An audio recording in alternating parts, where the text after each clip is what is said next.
Hey guys, and welcome back to my cave. Today we're going to be doing two very special things. First of all, we're going to take a look at a very cool new tool, an edge beveler by Crimson Hides, and then we're going to put it to the test by taking part in the Wing Wallet Challenge. Now, the Wing Wallet Challenge is a challenge on Instagram run by DS Leather Goods around one of his new patterns, a really cool pattern. We'll have a look at that in a second. And I thought it would be the perfect opportunity for me to have a look, an in-depth look, and show you how this new edge beveler works. And I have something fun planned. I think I'm going to be making it out of scrap leather from my scrap leather box and see if I can find something fun or just insane to make. We'll see.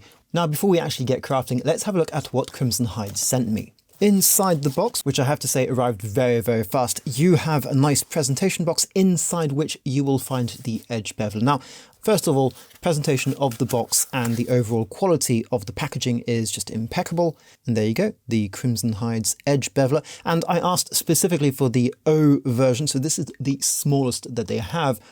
Out of the box, I have to say, quality craftsmanship looks really, really nice. You can tell this has been peened over and riveted properly, and I believe these are brass rivets here, brass pins. And you can tell that because when it's been sanded, it sanded the wood over slightly more than this. You can actually feel it under your fingers. First thing I can say is that it's actually smaller than I would have expected, to be honest. I, for some reason, expected something bigger. But it really fits nicely inside the palm of my hands. I don't have big hands, I have medium-sized hands. But it fits very, very nicely. And I'm guessing that to do those small edges, it's going to work nicely. But that's enough talking about this tool. Let's go ahead and start crafting. And I will tell you more about this tool at the end of the video. As I mentioned, we're going to be taking the Wing Wallet Challenge from DS Leather Goods. So I have got myself the PDF version here, and I have to say, it came with A4 version, letter version for those people who are in the US, and a very comprehensive guide, lots of instructions, and lots of variations to the design overall. So I am really, really impressed by, again, as always, I mean, DS Leather has always produced quality PDF files and templates, and this definitely falls into that category. Look how many different variations there are. So I'll go ahead and get this all cut off camera and get back to you. But before that, let's have a look at the selection of leathers that we have for today. Now, I've got two boxes here of scrap leather, and I'm not at all sure what I'm going to find inside. I've got some old test pieces, I've got some thick pieces of leather, some leather that I've stuck two pieces together for some reason. Yeah, so let's have a quick look. Leather that I dyed black. That could definitely do for something. This piece could be quite interesting. That could do something with that. Bicolor maybe? Yeah, let's see what that can do. Some thin veg tan, just basic. Nah, too small. Can't do anything with that. Have a look at the other box. Inside here. Ooh, goat skin. Don't think I can use it for the... Maybe as a lining. Yeah. Could I? Maybe? Oh, we'll see. Dark Bordeaux, brown, tan, whatever this is called, chocolate. Which, very dry. Very dry. I think... Ooh, now this is Pueblo waxed, I believe. Ooh, yeah, that could be interesting. Could that be a pocket? Let's have a quick look at the pattern. So this is typically a card pocket. Ooh, see that? This is really nice leather. Okay, so I've actually got too many different types of leather here, and I really don't think I'd be doing justice to the pattern here that Dayan from DS Leather Goods has constructed for us today. So I am fighting myself, but we're going to be getting rid of all the weird skins here. There's no point going with something that's too dry, no point going with something that's ugly. We're actually going to try and make something decent that comes out of this scrap pile. And what got me onto thinking about this was this big piece of white waxed buttero, burro, something like that. This is some very nice leather, which I have used in the past, but never seen actually age. And I think that I am going to be using this in combination with some of this, which is also buttero leather, but this time it's not wax. It's just really nice. This is genuinely some of the nicest leather I have ever worked with. And I think I'll just be going for a nice color combination here. I don't think I'll be doing reds. I don't think, sorry, greens or browns. I think I'm just going to stick to some white on the exterior with some red and black pockets. Now, I'm changing my mind. Wow, shocker. And I think I'm going to be using this for myself. And therefore, I'm actually going to try and make something that I like. Not just something that I think is fun, but something that I could appreciate wearing and showing to people, especially once this waxed buttero leather wears in. That really has a cool patina effect. So I'll be going with black thread because hopefully the white wax will stick around the black thread and will give a really nice color combo. So yeah, let's get crafting.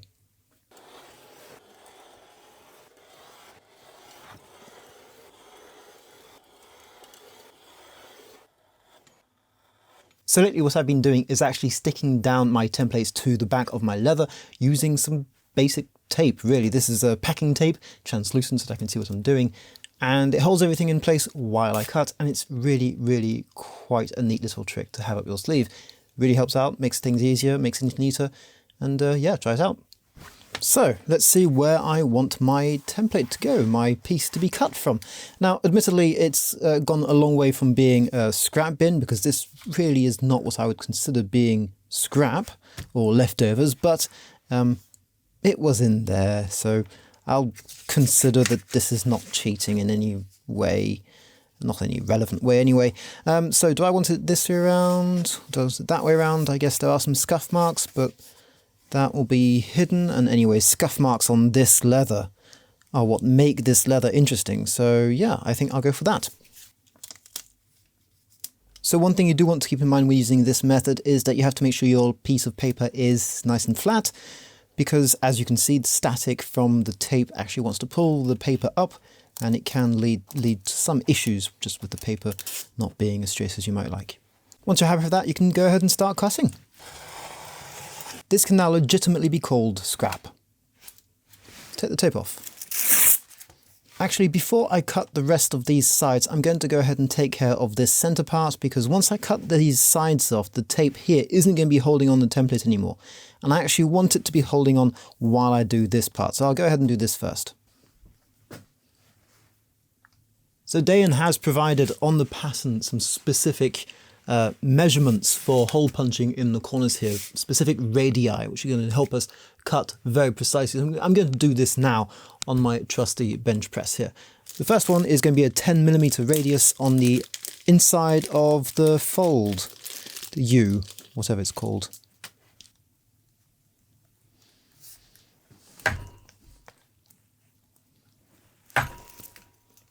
That is such a satisfying noise and feeling, actually.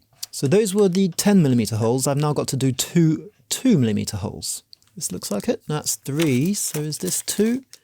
That's 1.5. Ah, I really need to organize this properly. This is 4. It's never going to be the one I want. 2.5. 2mm. Obviously, it had to be the very last one. Yeah, in a future video, I am planning some kind of system for my different bits here. So if you're curious to see how that turns out, yeah, subscribe. Maybe we'll see that one day. Hey, I've got no idea when I'm going to do that. So we're back on the bench. And you've got 10mm holes, 2mm holes. Let's carry on cutting. I'll do this side first.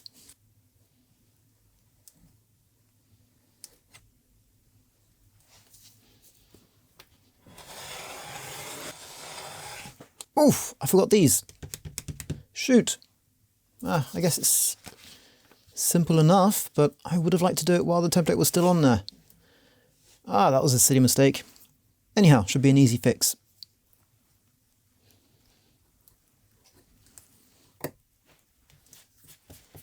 So as you can see, just by doing that, already this waxed buttero leather has been scuffed up. And that is normal, but it also reminds me of how careful I have to be. Yeah.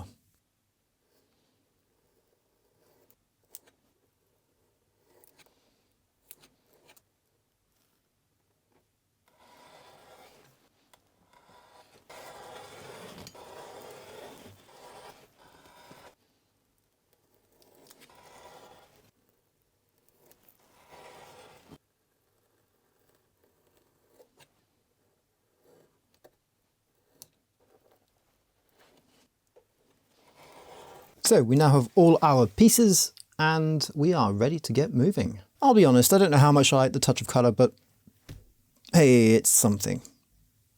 It definitely is something. I've got no idea what this is, but it's something. So we've now got to the point which I've been looking forward to the most, which is testing out this new edge beveler. But that's not all. I have whipped out a belt blank from Rademacher. So this is their Niagara leather, and this is some of the toughest leather that I have. And so this should definitely be a very interesting test. So yeah, let's get cracking. This is the Crimson Hides Arc Beveler. The blade is made using DC53 steel, which is a really nice hard precision steel and should be cutting for hours, if not years, without real interruption. It's got a nice ebony handle, which is a gorgeous dark wood. It's very, very soft to the touch and feels just luscious, really. As I mentioned at the start of the video, it's actually smaller than I thought, but that's not a bad thing because it fits really perfectly snug in my hand. Don't forget, this is their 0 size, so the smallest size they have, and we'll be cutting very, very thin precision cuts. So I do want it to be thin, precise. I just love the shape of it. It's not at all traditional, but that's also a big part of the appeal. Let's start off with something I know well. This is simple vegetable tanned leather. It's about 1 to 1.2 millimeters thick. The fibers are catching quite a lot, but that could be due to the inclination of the beveler. And oh wow, that is precision. That is so fine. Way finer than I thought it might be, actually. But I have to say it's cutting through wonderfully for something this fine. It's not pulling up those fibers that much, it's cutting through. Let's try on the top side of the flesh. Yeah, so you actually have to be very careful not to press in too much, and that is fine. Okay, so I'm actually very, very pleasantly surprised. It is thinner than I would have thought, and I imagined it would be. Actually, that's quite perfect. If you have a nice cut to start off with, this is going to hopefully give you a really nice finish. You've actually got to keep the blade at a lower angle than you'd think, at least lower than I would have assumed after using different edge bevelers, but it's got a very nice feel, so I just have to get that angle right. That glides in quite easily. And again, the shape, once more, is really ergonomic and gets in there quite nicely. And I have to say, on my hand, it just slots into my palm perfectly, and my finger falls into this blade area, recessed area here wonderfully. And that is going to be very, very nice indeed. Let's move on to the Buttero leather, which again is a gorgeous leather. This leather here, maybe not as stiff as the one I just tested, but these fibers on the back should be denser. So hopefully this cuts better, simply because it's, yeah, there we go. Simply because the fibers are denser. Oh wow, this is gorgeous. Okay, so that is precision. Yeah, that's insane. That is insane. I am really very impressed. And if this cuts this well, I am sure that all the others cut just as well. But I wanted something really fine because that's what's missing in my collection. And boy, does this deliver. Actually, because the angle is so shallow, the angle of cut, that is to say that I'm much closer down towards the leather than I would usually. I'd usually be about like that. And on this one, I'm really quite low down. Instead of being up here, I'm down here. That does mean I can get into corners more than on other models that I may have had in the past. So I'll show you what I mean. This corner here would usually be a pain to get into, but not anymore. That's really quite easy. So yeah, lack of technique has pulled up some fibers. I can't blame Crimson Hides for that. Now let's see how it performs on the Rademacher belt blank. So I always like to start with the underside of the leather, the fibrous side, because it's the hardest one generally. And yeah, so as expected, absolutely no issue with hard leathers. I am actually looking forward to seeing how it cuts on this side. This should be nice. If my technique doesn't let me down. Oh, actually, I've just realized that this area here is very nice to grab onto. Huh, I hadn't really thought about that. I thought it was a weird shape, but now I understand why, I think. And that actually makes a very comfortable place to hold onto. Very, very precise tool, this. I am thoroughly impressed. That was such an easy cut. Boy, if you want to round out edges without actually taking off material, or even not much material, this is insane. Okay. Yeah, I'd love to know your thoughts in the comments, guys, because I don't really know what to tell you. To give the red accent leather a purpose, I went ahead and added in my stamp, which, as you can see, just barely fits in there.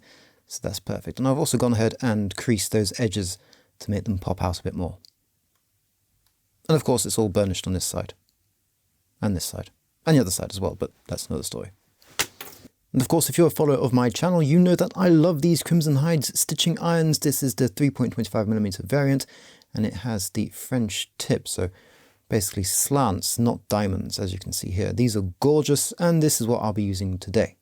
All the indications about where to place your stitching holes are on the template, so all I need to do really at this point is line this up to where it should be on the template.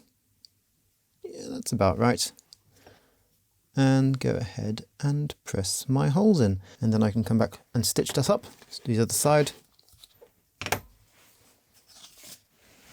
For this build, I'm going to be using Maisie M40 MS001. This is some very, very premium linen thread, and it is in 0.4mm thickness. It is smaller than what I'd usually use, but I think it's going to look really quite ravishing. This is a quick example. Now, it's quick and dirty, really, on the inside, because this is not going to be seen, so don't worry about it, really. But already, I get the feeling it's going to be giving us a very nice contrast. Again, full of subtlety, discreet, elegance. Hopefully, we'll see. The next stage is all about the glue up of these pockets here, but on this leather, gluing is going to be practically impossible. So first we have to get rid of the surface here, which we will do using this little rasp. Obviously, this is as far up as I want to go. The point here is to expose the fibers of the leather, giving somewhere for the glue to bond, and the glue is not going to be really the final thing holding everything together. That's the role of the stitching. The glue really helps things stay together while I'm stitching, and if it helps keep the leather pieces together longer in the long run, then great. But that's not really the point. The point is I don't want this moving while I'm stitching. That's the point.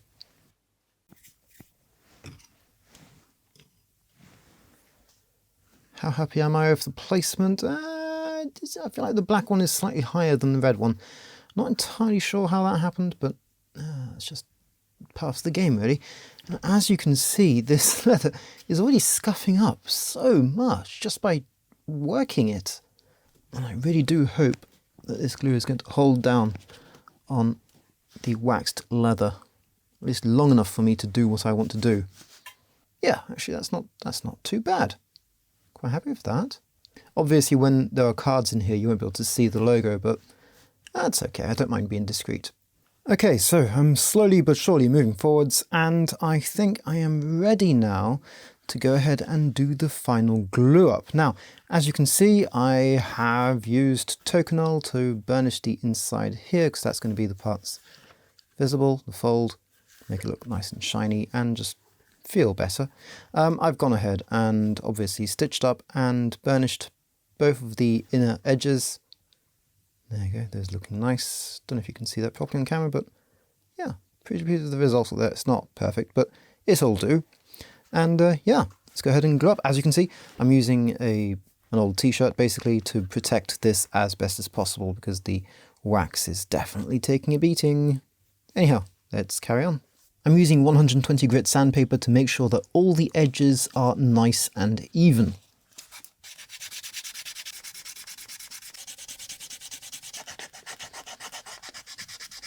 I'm actually looking forward to seeing the final result. I think it's not going to be as ugly as I initially anticipated. That pop of red really does stand out very nicely in the end, and I think once the patina starts wearing in, the contrast between the patinaed leather and the non-patinaed leather could look absolutely stunning. I can't wait to see the stitches in here. Okay guys, so it's actually been a day since I've finished building the wallet, and during that whole day I've been using the wallet, and I have to say I am really impressed by how the waxed leather is turning out. But before I actually show you the wallet that has already developed a really interesting patina in just one day, I do want to talk just a bit more about the Edge Beveler. So this Edge Beveler by Crimson Hides, as I mentioned, is maybe a bit smaller than I thought it would be.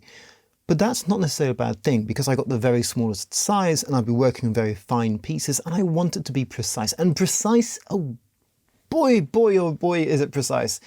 That is one thing I cannot fault it. Quite the reverse. It does what I wanted. It fits really nicely in the palm of your hand, and that extra space along the blade really gives you somewhere to put your fingers. So you've got a very, very firm grip on it when you're beveling. The wood chosen for the handle and the material used for the pin rivets in the handle make a very nice contrast. It's incredibly comfy to hold. That wood is silky smooth. It looks gorgeous. Dark woods like that do look gorgeous. Or an all top marks. Design is pretty outstanding. It works flawlessly.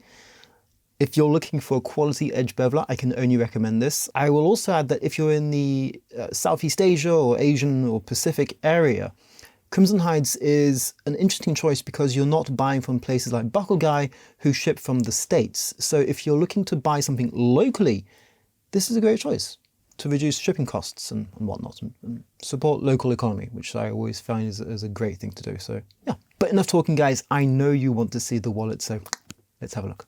So as you can see, in just one day, that ghost waxed leather is already showing a lot of scuff marks. It's showing scratches, it's showing places where the wax is already starting to be a bit thin, and although it's looking more grey than black, this hopefully will eventually show the black leather underneath and create a wonderfully, just a really interesting effect. You can tell where my cards are placed on the inside already, as the top of the cards is marking the leather. And I have to say, right now, I don't know if I like it that much. It's a weird greyish combination, which is not that appealing. But this is going to be a patience game, and I don't think it will require that much patience at all. Seeing how fast it's already marking, I don't doubt that this patina will come much faster than I thought. So a quick word about the pattern from DS Leather Goods. Once again, it's a great little pattern. It was easy to use, easy to follow, easy to make. It comes with a plethora of different choices, as you saw, in terms of different variations, different pockets, different things you can do with it. And it did unlock for me a certain amount of creativity. So if you're in the market for a new pattern, maybe you're starting out in leathercraft, maybe you just like this particular pattern, then go ahead and check it out on Etsy, because it's a really cool little pattern. So thanks a lot for joining me, guys, in this video. I really do hope you've enjoyed it. I hope you've learned something, and I hope this has given you maybe some inspiration for your next build. And if you want to see my review of ghost waxed leather, I've actually got that on my channel just there, and the review for the Buttero in red is just there. So go ahead and check those out. Cheers, enjoy.